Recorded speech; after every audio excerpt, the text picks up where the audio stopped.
అమరావతి రాజధాని చాలా ముఖ్యమైనది.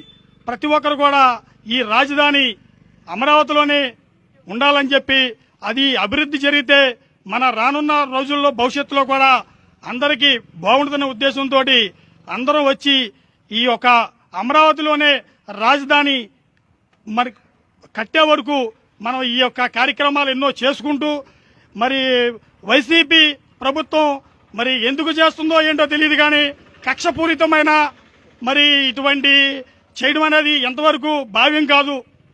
ఏదైనా చేయాలనుకుంటే అది వాళ్ళపై కక్ష సాధించాలే కానీ ప్రజల మీద, రైతుల మీద ఇటువంటి కక్ష సాధింపులు తగవని చెప్పి జనసేన పార్టీ తరఫు కూడా నేను తెలియపరుస్తున్నాను.